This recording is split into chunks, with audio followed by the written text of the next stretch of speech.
Engineers ने अपनी जान जोखिम में डालकर दुनिया के सबसे ऊंचे ब्रिज पिलर्स खड़े कर दिए थे, लेकिन अब इनको आपस में कनेक्ट करने का मामला इनके गले पड़ चुका था। फ्रांस में दुनिया के सबसे ऊंचे मिलाओ वायडक्ट ब्रिज की कंस्ट्रक्शन के दौरान इंजीनियर्स अब एक बड़े मसले में फंस चुके थे। इनके ऊपर बने बनाए रोड सेक्शंस रखने थे।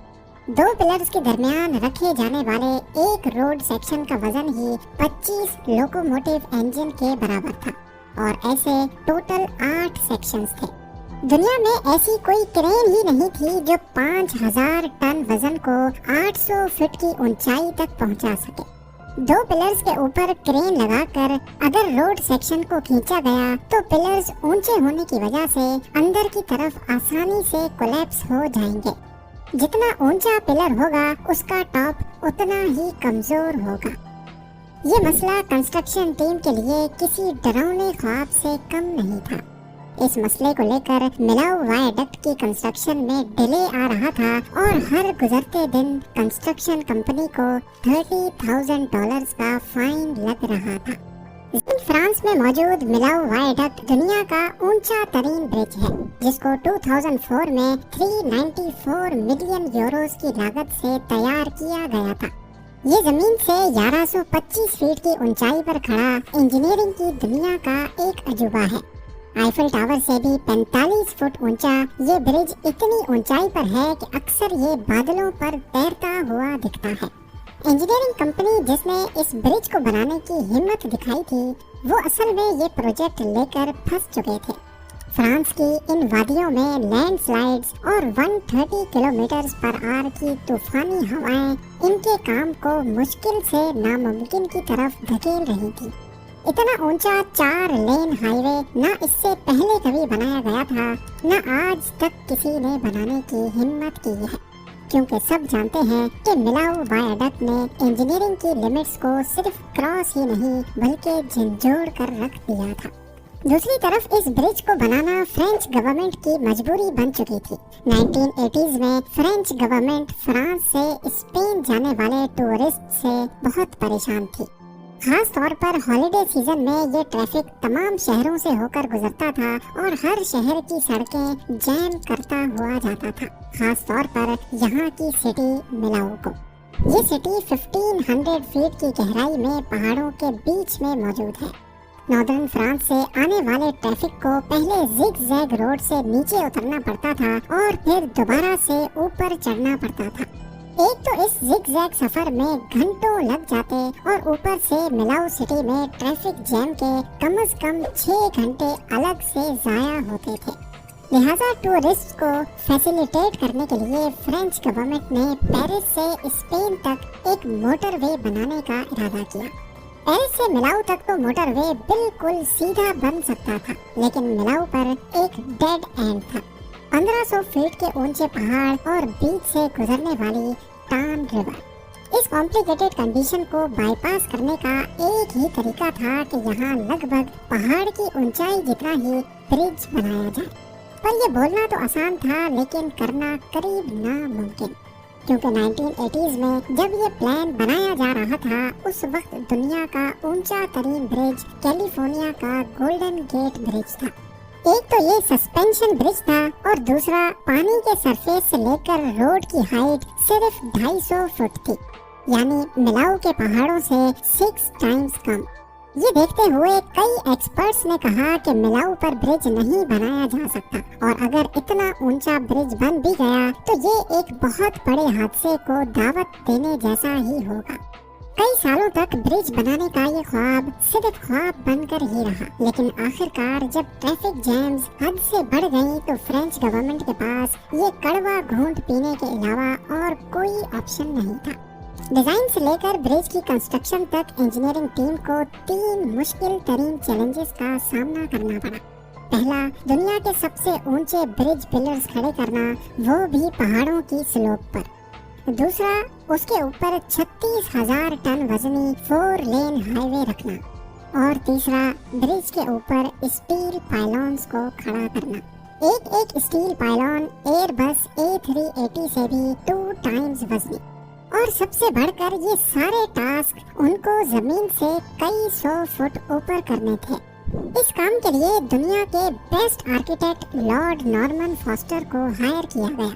ये ब्रिजेस की डिजाइनिंग में पहले ही दुनिया में अपना नाम बना चुके थे।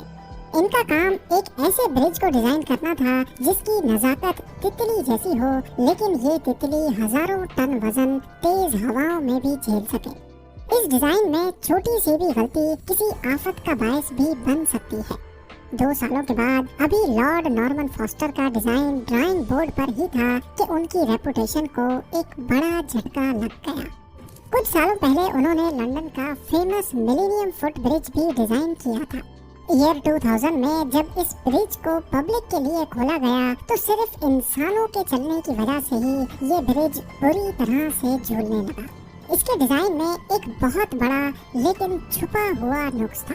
1.5 सालों तक ब्रिज को दोबारा बंद करना पड़ा, जिसकी रिपेयर में एक्स्ट्रा 50 लाख पाउंड लग गए थे। अगर ऐसा ही डिजाइन फ्लॉ मिलेनियम ब्रिज से 15 टाइम्स ज्यादा ऊंचे मिलाऊ वायरडक्ट में निकला तो तबाही का अंदाजा लगाना भी मुश्किल होगा। सालों की मेहनत के बाद फॉस्टर एक शानदार डिजाइन पेश कर चुके थे। ब्रिज के टोटल 7 पिलर्स डिजाइन किए गए और इसके ऊपर रोड कर्व शेप में होगा।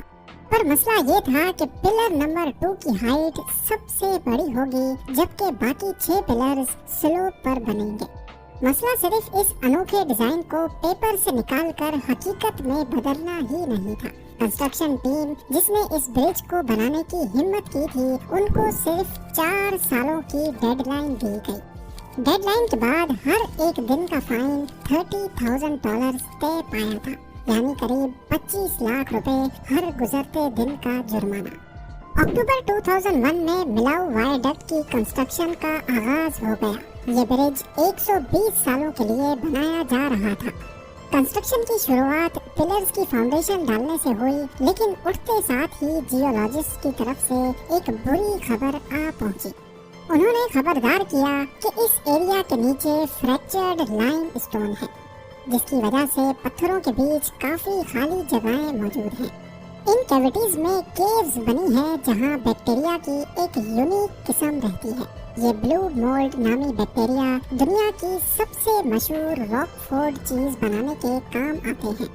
पर जो चीज के लिए सबसे परफेक्ट है वो दुनिया के सबसे ऊंचे ब्रिज की फाउंडेशन बनाने के लिए नहीं।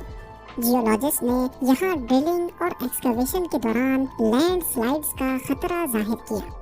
इन तमाम वार्निंग्स के बावजूद भी फाउंडेशन डालने का काम स्टार्ट कर दिया गया, लेकिन फिर वही हुआ जिसका डर था। मिलाऊ वायरडक्ट की कंस्ट्रक्शन में एक ड्रामेटिक मोड़ आ गया, एक खतरनाक लैंडस्लाइड। इस लैंडस्लाइड ने पहले पिलर की फाउंडेशन को पत्थरों से ढक दिया, लेकिन खुशकिस्मती से कोई नुकसान ना हुआ। कंस्ट्रक्शन टीम ने ढलान को सीमेंट से स्टेबलाइज किया और प्रोजेक्ट को जारी रखा। ब्रिज के 7 बड़े बड़े पिलर्स बनाने में करीब 2 लाख टन वजनी कंक्रीट की जरूरत थी, जिसके लिए साइट पर ही एक फैक्ट्री बनाई गई। ये रीइंफोर्स्ड कंक्रीट था जिसमें 16,000 टन स्टील बार्स यूज होनी थी।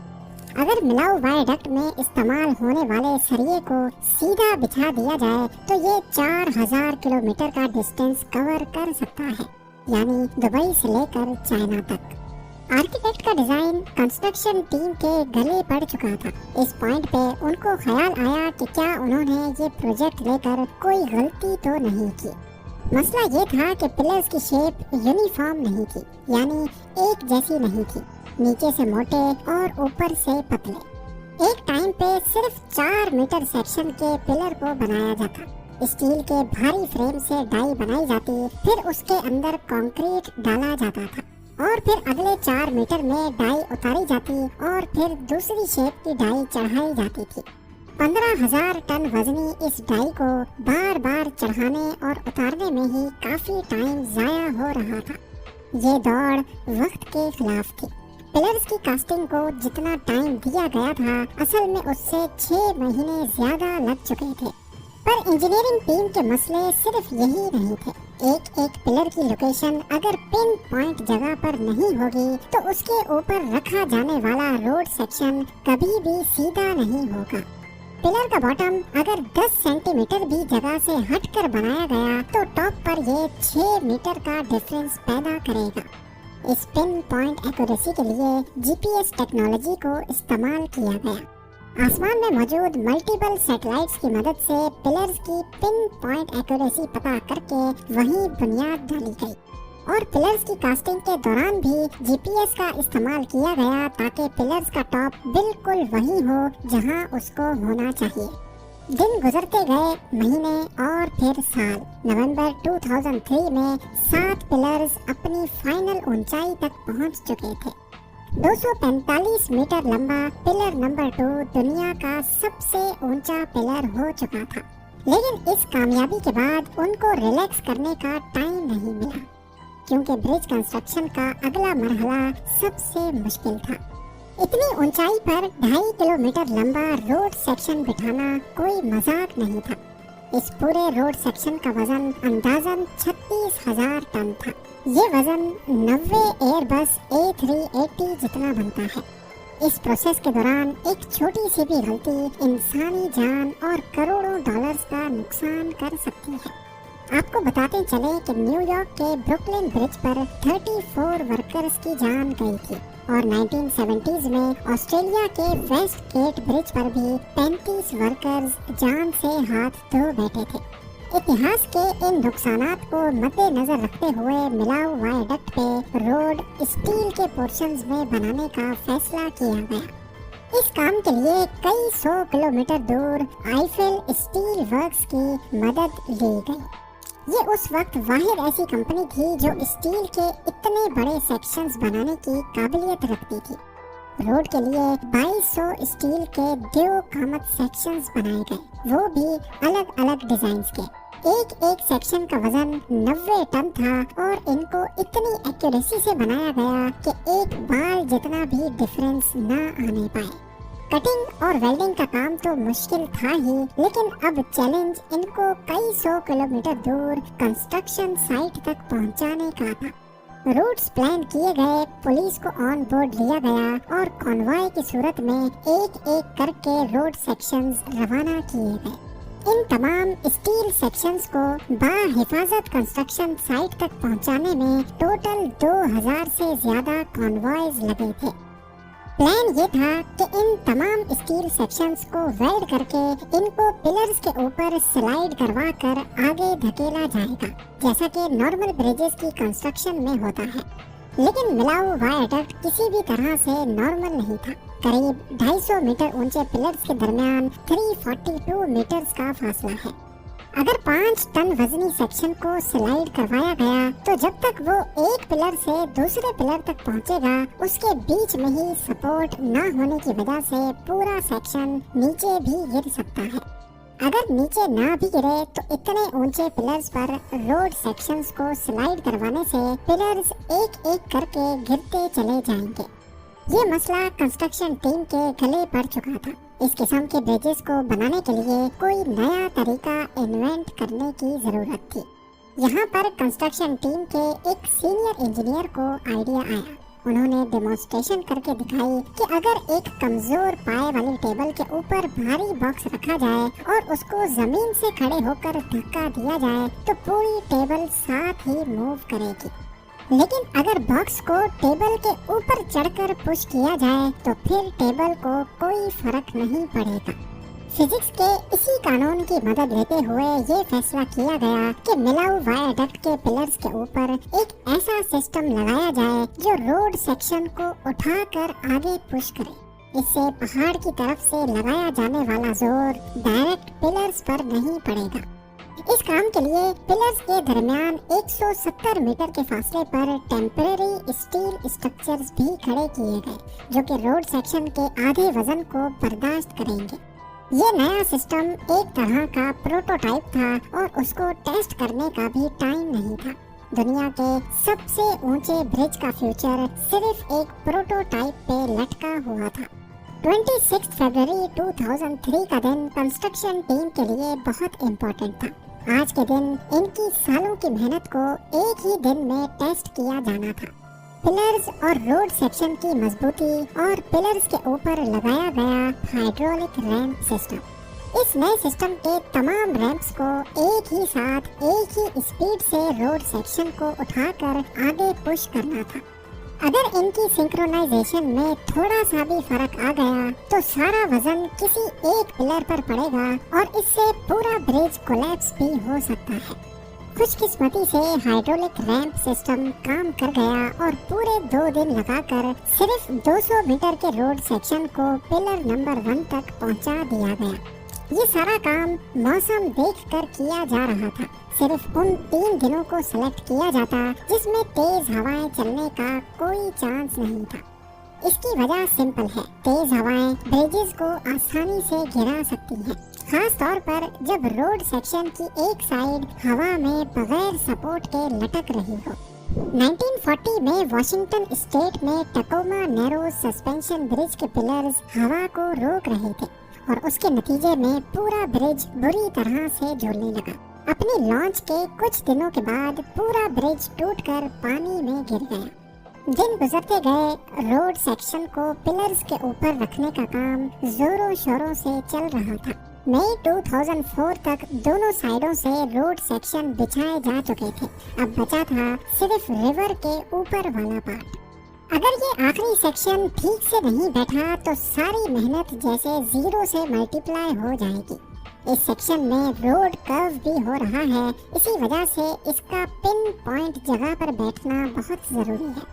इस मोमेंट को पूरा फ्रांस लाइव ब्रॉडकास्ट पे देख रहा था, जबकि फ्रेंच प्राइम मिनिस्टर खुद मौके पर मौजूद थे।